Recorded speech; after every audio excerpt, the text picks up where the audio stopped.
They said I gave up on something big in order to pursue something little, and they spread the word to everyone. They ceased inquiring and began narrating my narrative on my behalf. But the truth remained silent, patiently awaiting its chance to shine. Subscribe if you appreciate tales of subtle power, of plots that build subtly but hit close to home. After all, the most impactful journeys are often the ones that go unnoticed.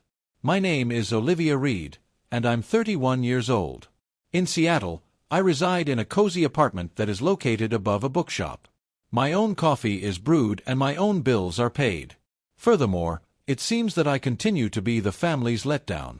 My intended career path was in medicine. A wise one. Excessive achiever. I was the favored offspring, until I ended up losing it. I left my second year of medical school. Neither drugs nor drama nor controversy were involved. Simply exhausted. No frills at all. The type that drained my soul dry.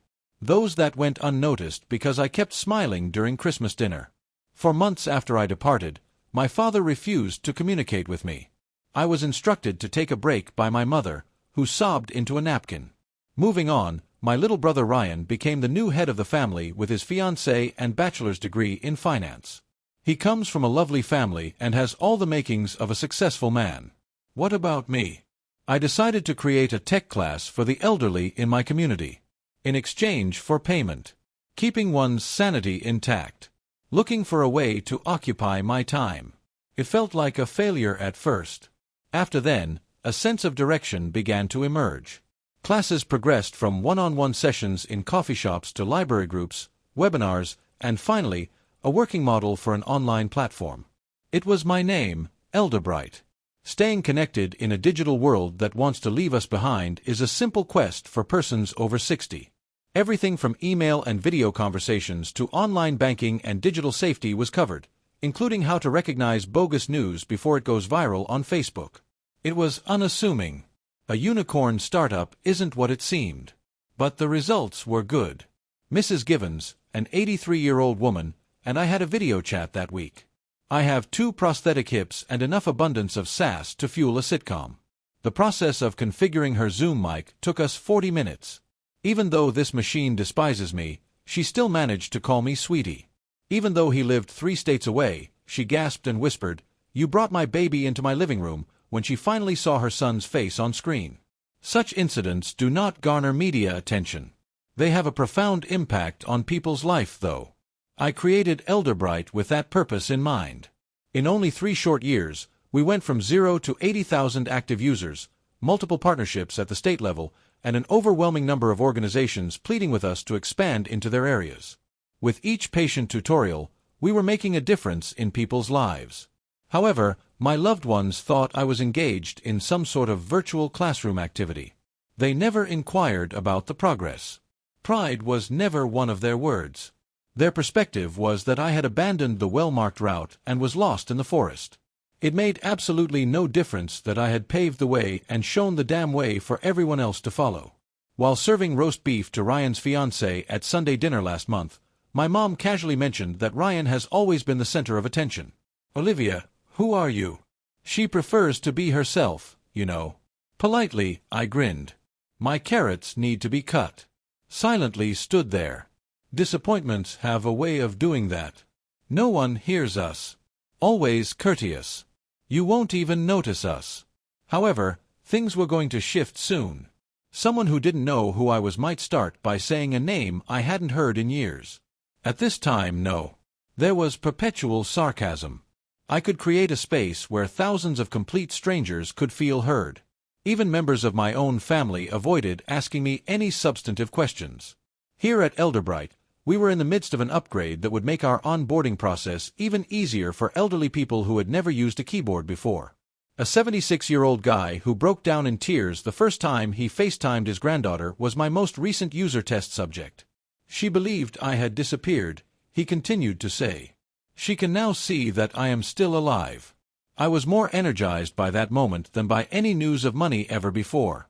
However, Ryan mumbled something under his breath when I brought it up at our family dinner a week later, after my dad had grumpily taught the elderly how to press buttons. Truly admirable work. It was something I managed to overlook. They had no idea that what started as a simple set of buttons had evolved into a fully fledged instructional platform optimized for voice commands, motor skill tracking, and screen readers, all based on adaptive user experience concepts. Our monthly newsletter had an impressive 78% open rate. We were being tested in 3 community centers sponsored by the state. Little did they know, my project was making a bigger impact in just 1 week than their boardroom meetings would in a year. Why? Because I kept it a secret. Reason being, when you're given a label like failure, you have 2 choices. Either you battle to get rid of it or you wear it subtly while creating something too big for them to overlook. My inbox was pounded 2 weeks prior to Ryan's engagement celebration. That woman was Ryan's fiancée, Amanda. Something sparked in me.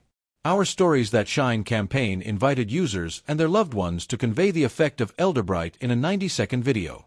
Holding the hand of an older woman who was smiling, Amanda sat in a living room that was softly illuminated in it. According to her, this is her Granny Margaret. She went through a really lonely period after losing my grandpa last spring. Elderbright, though, allowed her to not only keep in touch with us via weekly video calls, but also to learn how to use applications for online grocery shopping. It restored her self-assurance. It bestowed her upon us. I went completely still. It was Amanda who had no idea who I was. The name didn't register. Without a doubt, Elderbright benefited her loved ones. I gave the video a second viewing. Afterwards, twice more. At the very end, her grandma uttered the words, "Thank you, Olivia," while staring into the camera. You restored my sense of humanity. Afterwards, my mom gave me a call. Remember that this coming Saturday is the engagement dinner. We desire perfection in every aspect. That was my excuse for not showing there, I explained. I don't see why not. The question slipped out of her mouth too soon, yet she still asked. Because I'm uncertain about my place. An eerie stillness. Then, please, don't bore people with constant references to your website. Sure, Amanda's folks are experts in their field. Elite individuals. I almost chortled. Yes, I responded. There is no indication that buttons exist. There was sarcasm, and she missed it. I ended the call and gazed out my apartment window at the rain-lit lights of Seattle. My mom had no clue that the fiancé of her son had openly and emotionally thanked me for helping her grandmother feel connected again. She had no notion. And I certainly wasn't going to bring it up in conversation. At this time, no. Why? Because letting the truth present itself is sometimes the best course of action. I completely neglected the RSVP card during the week leading up to the engagement celebration. I was prepared to be treated like a faded photograph, present but unremarkable, simply because I showed up and smiled politely. I promised myself I would choose Amanda. Not for my loved ones, but for my grandma, who claimed I restored her humanity. Someone questioned me at my cousin's cookout a week prior to the celebration. Well, I couldn't help but smile as you continued your internet antics. Affirmed as well. I gargled saliva. They ignored my mom's correction, who was standing right there. My claim that I had staff, users, and funds was left out. Additional potato salad was her only offer. As I pretended not to shrink, I stood there clutching a paper plate. They will not be used again. We were working on a cooperation with the Washington State Library System at the office. 12 rural locations, where elderly people tended to have more goats than internet access, would test out Elderbright. It was meaningful, consequential labor. At home, my mom was picking out napkin colors and sending me outfit examples via email with the exclusion of black. Sorry, no pantsuits. I glared at the message as if it were a tooth. This time it was something feminine. My mom was a control freak. In particular, with regard to women who resisted being dominated. I dropped by a nearby coffee shop on Friday, the day before the celebration, to see Jamie, our youngest intern and a talented coder. Inquisitive about user experience design for the elderly, this 19-year-old was brimming with questions. I apologize for interrupting, but are you Olivia Reed? A woman at the table across from us said as we continued our conversation. I blinked as Elderbright passed by. Yes. Wow, she exclaimed with a smile. 4 months, my dad has been making use of your platform. Currently, he sends me memes. Internet trends. His knowledge of memes was completely unknown to me. In Jamie's eyes, it was as if I had suddenly sprouted a cape. "I didn't hear you say that people notice you." I stated that this is not the norm. Still, the reality remained that it had begun. Still more correspondence via email. Additional testimonies. Request for a podcast. A subtle hum. I was not invisible outside of my family's small perspective. It was my time to stand up. I did not get any sleep that night. I couldn't stop thinking about Amanda's video. She gazed at her grandma in a certain way. Her tone was genuine. I was unknown to her. In no way does it reflect my feelings. Her faith in what I created, nevertheless, was unshakable. Something that emerges from the anguish, setbacks, and attempts at rebirth. Plus, that faith was genuine. Earned. No denying it. This is in stark contrast to the love I futilely sought from those who ignored me. I woke up around 3 in the morning and took out a dress. Not dark in hue. No pantsuit here. A simple, elegant, sleeveless dress in a rich emerald green. This is mine. I put the video testimonial from Amanda on a flash drive. Keep hidden. Only for transport. Just a gentle nudge. That our ripples can reach people we've never met, and sometimes they go farther than we could have anticipated. And reclaiming our position from those who had assumed our disappearance. The eatery had a golden and glass decor, like an intentionally dimly lit restaurant. On top of that, there was truffle butter on the toast. It took me 10 minutes to get here. As always, I do. When my mom saw me, she seemed taken aback.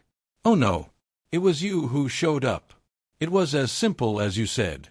Then I'm happy. In fact, she wasn't. The narrow grin and intense gaze told me everything. Someone looked at my outfit as if it were a little too daring. Just a hair too stubborn. I sat down at the very end of the table. It is sufficiently distant to be blurry. It was exactly to their liking. Just 15 minutes after that, Ryan and Amanda showed there, beautiful as ever. Everyone, including me, was embraced by Amanda. She remained silent. Still didn't recognize my face. Quite the opposite.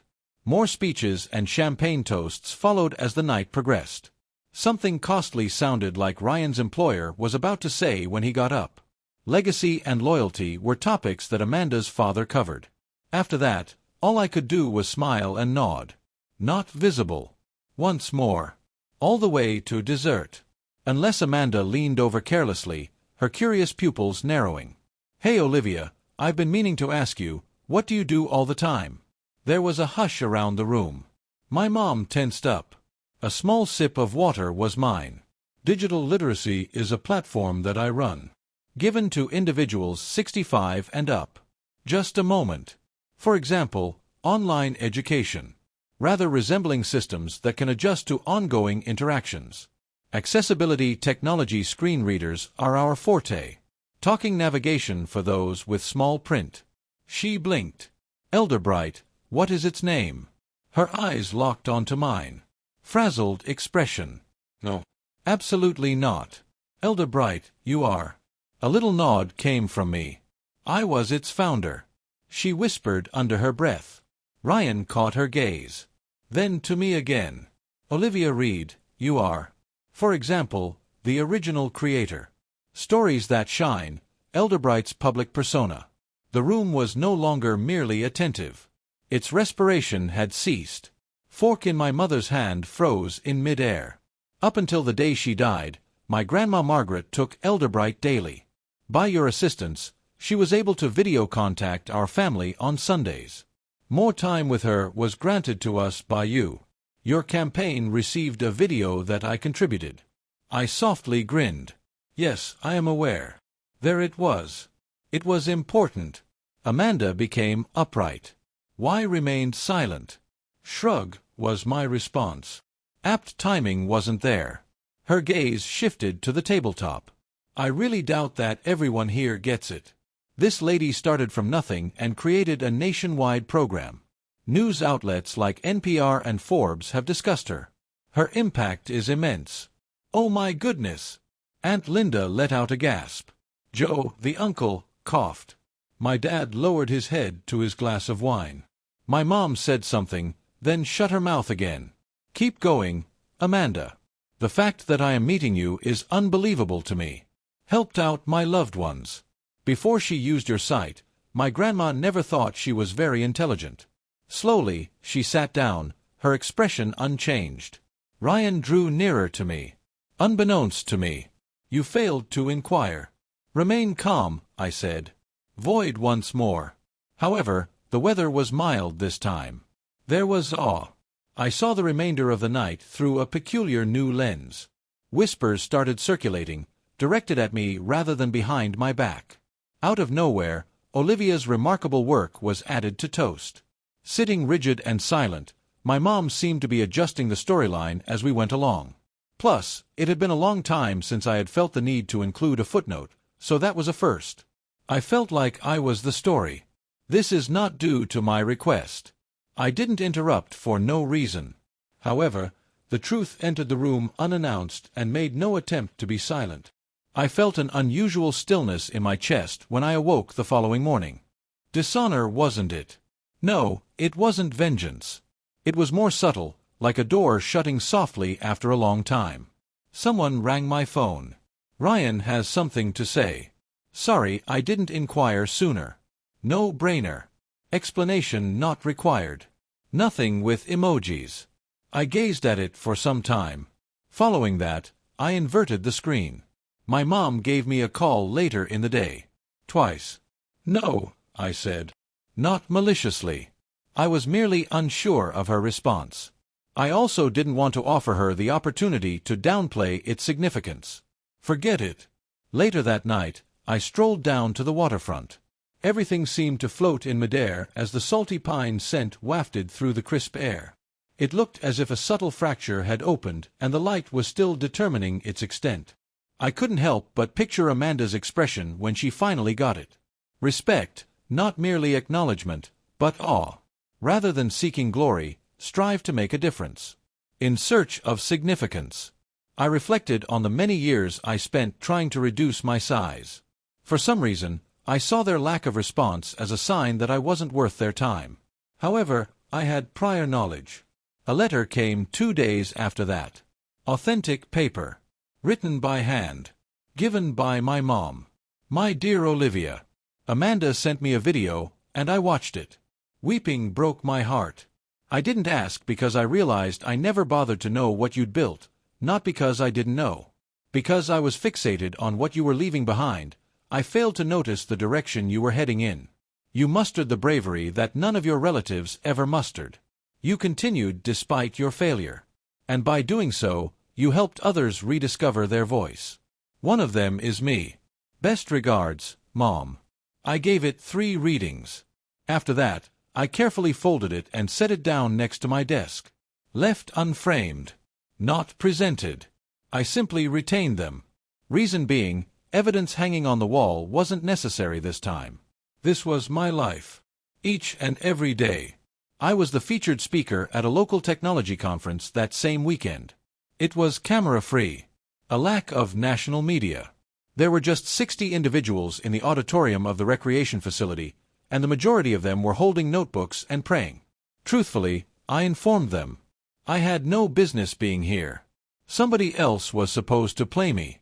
However, I eventually quit fighting with life because it had other intentions.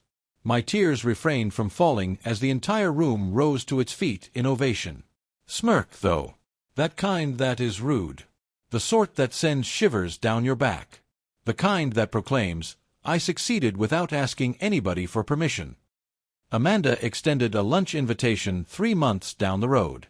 In no way relevant to the role of Ryan's sister. Olivia, who is the founder.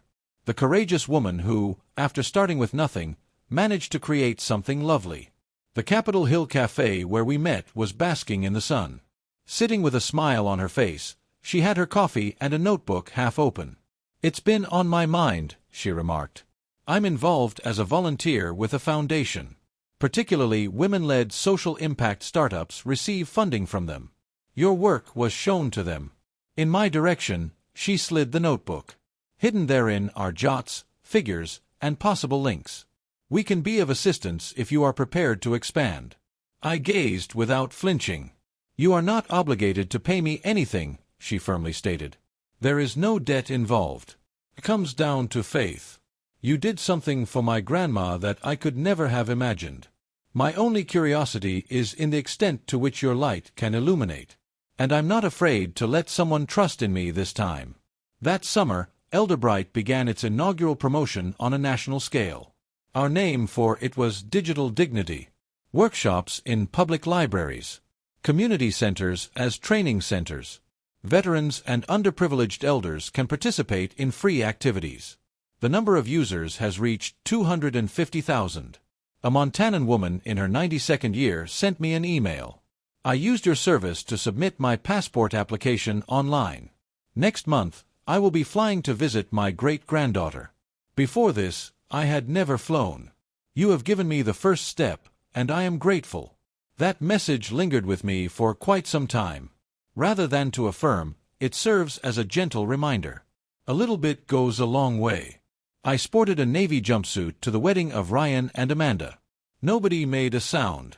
I was introduced to my mother's friends and acquaintances as Olivia, my daughter. A national NGO is run by her. Its label was far from flawless. There was progress. Subsequently, she drew me apart while clutching an emotional glass of white wine. According to her, "You've always gone your own way." When I first heard that, I assumed you were lost. Ah, now I get it. You were merely strolling forward. We refrained from kissing. It was the longest we had ever stood by each other, though. And it was sufficient.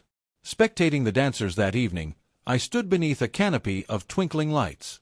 Nervously, Ryan crossed over, hands in his pockets. "Your invitation to speak at Google was relayed to me by Amanda. Next month, that will be accurate. Would you like to boast that you are my sister?" It made me laugh. "Will you boast about becoming my friend?" He smiled. Suddenly, the past seemed less constraining. Ryan and Amanda received a little gift from me 2 weeks following the wedding. There was a USB disc and a letter written by hand inside. The replica of Elderbright on the Road was tailor-made for the assisted living facility where Amanda's grandma had spent her last years. Permanent entry. Completely free. Comprehensive technical assistance. I kept it a secret. A news release was not issued. I am not receiving credit. A brief message conveying the idea that certain bonds endure miscommunication. Mine finally found her voice because of you. The very next morning, Amanda gave me a call. She hesitated before speaking. It was unnecessary. All I had to do was whisper while I breathed through my tears. "So did I." "Yes, I am aware. For that reason I did." A quote was printed out when I got home. I attached it to my refrigerator using tape. "Word will spread that you were unsuccessful. Until they eventually want to know your secret." Not signed. Nothing resentful. The honest truth. Beside it, I can see my own reflection in the refrigerator door. Broad grin. Completely sturdy. Seen. The light wasn't emanating from anybody else this time. I owned it. The whole time. So, where are you going to be viewing today? I'm curious to know where you are and if this story resonated with you. Feel free to leave a comment and express your opinions. Writing for an audience you can never predict is always a good idea. Make sure you subscribe to the channel if you believe in small triumphs, personal progress, and tales that matter, and if this story resonated with you. Much more lies ahead. Also, it would mean a lot to me if you could hear it. Your presence is much appreciated. Rest easy and be nice until we meet again. Keep in mind that the beginning of your tale is yet to come.